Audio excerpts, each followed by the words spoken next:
इस क्लास में हम लोग सॉल्व करेंगे एनसीईआरटी के एक्सरसाइज 5.1 का question number 31। So that the function defined by f x equal to cos x square. देखिए फंक्शन है कॉस एक्स स्क्वायर और आपको शो करना है कि ये कॉन्टिन्यूअस फंक्शन है, मतलब ये एक्स की सभी रियल वैल्यू पे कॉन्टिन्यूअस होगा। जब इसका ग्राफ प्लॉट किया जाएगा तो कहीं से कहीं तक भी प्लॉट करें, कभी पेन उठाने की जरूरत नहीं पड़ेगी, कॉन्टिन्यू इसका ग्राफ बनता चला जाएगा। यह आपको शो करना है। तो आपका फंक्शन है cos x square.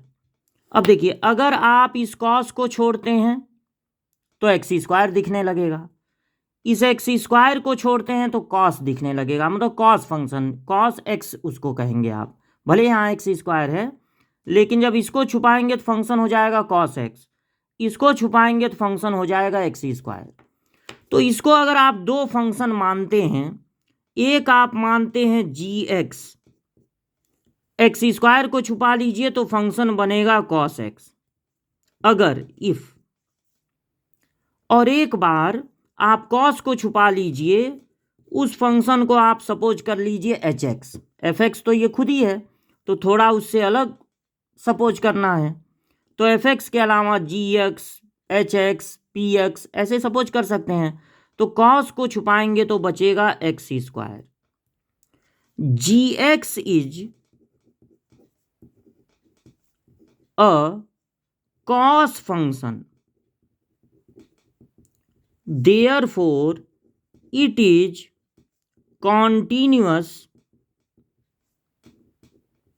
for all real values। और ये जो एच एक्स है, देखिए एच एक्स इज अ, अब एच एक्स कैसा फंक्शन है, एक्स स्क्वायर है यानी पॉलिनॉमियल है। ये एक पॉलिनॉमियल फंक्शन है, polynomial function, therefore it is continuous for all real value of x. देखिए जो कॉस फंक्शन होता है वो हमेशा कॉन्टिन्यूअस होता है सारे रियल नंबर के लिए। उसका ग्राफ जब बनता है कहीं भी पेन उठाने की जरूरत नहीं पड़ती। और दूसरा आपका है एक्स स्क्वायर। तो एक्स स्क्वायर एक पॉलिनॉमियल फंक्शन है, पॉलिनॉमियल फंक्शन भी हमेशा कॉन्टिन्यूअस होता है। जब उसका ग्राफ बनता है तो कहीं भी पेन नहीं उठाना पड़ता।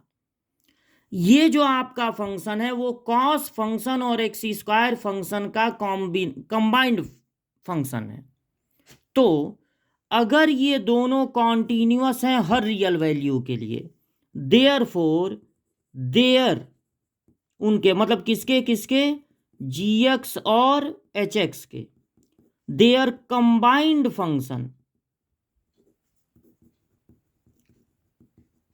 देयर कंबाइंड फंक्शन, जिसको आप जी ओ एच से रिप्रेजेंट करते हैं, इनका जो कंबाइंड, इसको नहीं भी लिखेंगे तब भी कोई बात नहीं क्योंकि combination of function of course से निकल चुका है।